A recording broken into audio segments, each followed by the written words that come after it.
Estou com Mariana Pereira e com Melton Serra. Que dupla, meus amigos. Com Botafogo 0, Cruzeiro 3. Boa noite, Mari. E esse jogo? Boa noite, amigos, fãs de esportes que nos acompanham. Vamos madrugada adentro. Pode não parecer, mas a gente já virou o turno, né? Já virou o turno do Campeonato Brasileiro e o Cruzeiro também venceu o Botafogo no primeiro turno. Então, assim, realmente um feito absurdo, mas principalmente o jogo de hoje, porque já é quase que um outro Botafogo do que começou o Campeonato Brasileiro, brigando pela liderança, tendo consolidado um esquema muito bem claro ali com o Arthur Jorge, mas o Cruzeiro também vem nesse momento de consolidação muito mais, né, do que já falamos algumas partidas, algumas rodadas atrás. É engraçado da gente destacar, assim, engraçado e curioso, né, que o Botafogo ele tem um ritmo tão intenso de jogo que muitas vezes ele envolve o adversário. E hoje ele foi envolvido por esse mesmo ritmo do Cruzeiro. Principalmente no primeiro tempo, como as jogadas do gol acontecem, dos gols. Inclusive o Arthur ele mexe no intervalo, né, trocando a lateral, porque o jogo passou de um lado para o outro do Cruzeiro, ele começa construindo de um lado, inverte, e aí os gols acontecem, depois um golaço do Barreal. Uma vitória gigantesca, viu, Felipe? Muito grande mesmo do Cruzeiro. Elton Serra também por aqui. Elton, essa é a vitória. Durante a semana a gente teve no Sport Center 3 a discussão de Palmeiras, de Botafogo, de Flamengo e qual dos times que estava ali perto, Fortaleza, São Paulo, o Bahia que caiu nas últimas rodadas e o Cruzeiro, cada um deu um palpite que podia se intrometer. E eu falei, pra mim essa é a rodada que define um pouco isso pro Cruzeiro. Se o Cruzeiro se visita o Botafogo e ganha, já na toada que vem, se reforçou, os caras estão chegando. É vitória para estufar o peito e falar, galera, estamos aqui, ó, no retrovisor, para usar uma expressão que eu gosto. Pois é. Tudo bem, Elton? Boa noite. Tudo bem, Felipe? Boa noite para você, boa noite, Mário, boa noite, fã de esportes. Vamos aí, um horário que a gente já está acostumado, inclusive. Né? Mas você tá em casa. Agora não em casa, agora... mas também em casa. Só segunda casa. Segunda casa. Agora, eu acho que o Cruzeiro, ele já vinha mostrando essa qualidade de jogo antes dos reforços entrarem em campo. Né? A gente viu o Barreal ser importante, a gente já viu a renovação também do Lucas ter sido importante também. Né? Eu acho que é um time que, mesmo com essa... O presidente não negou, né? O Pedrinho não negou. Que o áudio... destinado ao técnico era coloca os caras em campo, porque senão o seu trabalho está sob ameaça. Arruma as malas. Não acho que isso tenha interferido no trabalho e a gente vê um Cruzeiro que, por mais que esses reforços comecem a entrar em campo, a concorrência, a partir do momento em que esses caras foram anunciados, aumentou dentro de um elenco que parecia que precisava de um incentivo para que as coisas funcionassem bem. Colocar o Cruzeiro candidato ao título ainda é muito cedo, mas colocar o Cruzeiro hoje como um time que mudou a chave é real. Botafogo perdeu e aí fica aquela interrogação, será que o segundo turno do Botafogo será igual ao segundo turno do ano passado? Eu não acredito, eu vejo um time muito mais maduro para lidar com essa situação, mas é claro que perder em casa por 3-0 é um resultado que acende o sinal de alerta, sobretudo quando a gente olha daqui para frente, né? Sim. 2 jogos de Copa do Brasil, mais 2 de Brasileiro e 2 de Libertadores, sendo um jogo de Brasileiro entre os 2 de Libertadores contra o Palmeiras. Então, o Botafogo precisa ligar o sinal de alerta. E tem um detalhe, agosto é muito definitivo, né? Porque a gente tem uns meses de semana fundamentais. A gente já viu hoje time importante segurando jogadores. Se os jogadores principais jogaram, alguns deles jogaram metade do jogo, começaram no banco para entrar depois. Isso a gente viu do Palmeiras, viu no São Paulo. O Botafogo tem Bahia e Palmeiras em Copa do Brasil e Libertadores. O Palmeiras tem o Flamengo e Botafogo. Estamos falando de realmente muitos compromissos. E o Cruzeiro tem o Boca na Sul-Americana, mas não tem Copa do Brasil, Mari. E assim, eu concordo com o Elton, que é cedo para colocar o Cruzeiro como um candidato ao título, embora matematicamente ele esteja e por performance também, ele está perto, ele tem um jogo a menos, né? Então assim, hoje de ponto, depois eu vou até levantar aqui o aproveitamento, não o pontos em si, porque que o Flamengo ele tem menos com certeza, aproveitamento. Mas eu não sei, já levanto isso, dos pontos perdidos, se ele já não tá meio perto de Botafogo e Palmeiras, matematicamente. Vou pegando aqui, Mari. Vai pegando. Você falou de performance, você falou de time e eu incluo o planejamento, né? Porque a janela que o Cruzeiro faz é uma janela de time que entra para competir. Sim. Para brigar por título.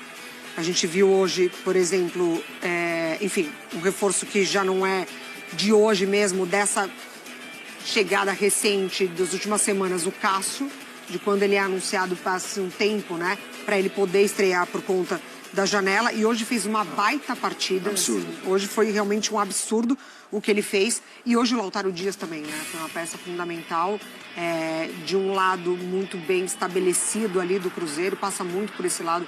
O jogo é muito relevante a gente também acompanhar como o Matheus Pereira ele vai circulando nessa equipe conforme os reforços vão se encaixando, né? Porque ele é peça garantida, ele enfim, já decidiu muitas outras partidas para o Cruzeiro, hoje com assistência inclusive, mas ele vai se deslocando para os reforços se encaixarem e o Lautaro hoje, por esse lado esquerdo, também jogou muita bola. Então, é performance, é o time e é o planejamento do Cruzeiro para esse segundo semestre de temporada. Elton, eu já peguei aqui os números, mas quando voltar pra gente eu passo. A gente vai explorar já o jogo do Fortaleza, porque o Fortaleza se aplica ao que a gente tá falando exatamente do Cruzeiro. Do ponto de vista matemático, tá acima, com o mesmo número de jogos e tudo mais, jogando muito bem. Mas também tem os seus compromissos em outras competições, no caso a Sul-Americana. O Fortaleza vai pegar o Rosário Central, exatamente, que passou pelo Internacional. Elton, o Cássio, a gente já vai falar sobre ele individualmente, mas o papel dele nesse jogo. Quem vê o 3-0 fala vitória dominante, incontestável, e claro, foi. Mas o Cássio fez parecer mais fácil do que deveria, né? Teve jogo, teve trocação. Queria que você falasse um pouco sobre o papel dele hoje. O Cássio foi contratado para situações como essas, né? O Cruzeiro tá... Quando você olha para o fim do campeonato e o Cruzeiro de repente termine no G4, que é algo que é o primeiro objetivo do Cruzeiro, olhando esse momento do campeonato, que talvez, começando o campeonato, a gente colocasse o Cruzeiro ali por briga por primeira parte da tabela, beliscando um G6 talvez. Mas é um time que hoje briga pelas 4 primeiras posições. E você olhar para o fim do campeonato e de repente conquistar um G4, o Cruzeiro vai olhar para esse jogo. Né? Ou para esses jogos, né? Porque teve o jogo do primeiro turno, como a Mari falou, mas não tinha um Cássio. Cássio foi contratado para esse tipo de cenário. Ele corresponde muito bem a esse tipo de cenário. O Botafogo foi uma equipe que a gente já conhece, que em casa gosta dessa marcação, pressão. É um time que muitas vezes roubou a bola no campo de ataque. É bem verdade que o Cruzeiro, quando perdia essa bola, conseguia se fechar muito bem, o Botafogo tinha que circular. E o Cássio estava bem protegido, mas quando essa bola ultrapassou a linha defensiva do Cruzeiro, tinha um goleiro. Ele fez 2 defesas no segundo tempo que foram espetaculares, né? Um chute a queima-roupa que ele pega no chão e depois uma cabeçada que ele acaba também fazendo uma grande defesa. É um desempenho de um jogador que a gente, na fase ruim dele do Corinthians, era muito mais... Essa defesa é espetacular. Era muito mais uma questão de ambiente do que necessariamente um declínio técnico do Cássio. Porque até muitas vezes, naquele momento em que ele era cobrado, ele também salvou o Corinthians em muitas oportunidades. Então a questão do Cássio nunca foi técnica. A questão do Cássio era justamente motivação e ambiente. Isso ele encontrou no Cruzeiro. E aliado a um sistema defensivo que funciona e funciona bem, tem funcionado nos últimos jogos, por isso o Pedrinho tem que ter um pouco de calma, o presidente do Cruzeiro, né? Não adianta você colocar todo mundo do meio para frente, não. Você precisa ter um sistema defensivo sólido também, consistente, uma marcação na frente da área, 2 laterais, aliás, o William, né, o lado direito, um baita de um jogador, fez um belíssimo gol, um cara que é espetacular e defensivamente muito bem. Quando o Cruzeiro acertou a linha defensiva, dá tranquilidade para o Cássio também ser o cara que a gente já conhece, né? E começa muito bem o segundo turno. Vamos fazer o seguinte, peguei aqui a tabela de classificação, a gente vai colocar a tabela de classificação, mas eu vou falar também do aproveitamento. Salve a Nação Celeste, vamos para mais notícias do Cruzeiro. Mas antes deixe seu like e se inscreva no canal para não perder as principais notícias do Cruzeiro. O volante Cifuentes está perto de concretizar a saída do Cruzeiro.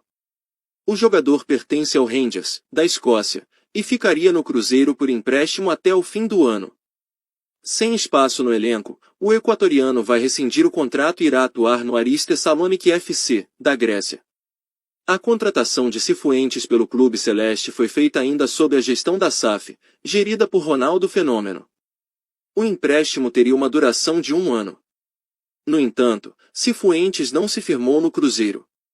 O jogador, que não tinha prestígio com o Seabra, perdeu ainda mais espaço no elenco após as contratações dos volantes Wallace, Matheus Henrique e Peralta, na atual janela de transferências. Cifuentes se despede do Cruzeiro com 12 partidas disputadas, apenas 3 como titular. Na campanha do vice-campeonato do Mineiro, o volante participou dos 2 jogos da final do estadual, entrando no decorrer das partidas, contra o Atlético Mineiro. E você, o que achou? Deixe seu like e seu comentário e inscreva-se para continuar recebendo notícias do Cruzeiro.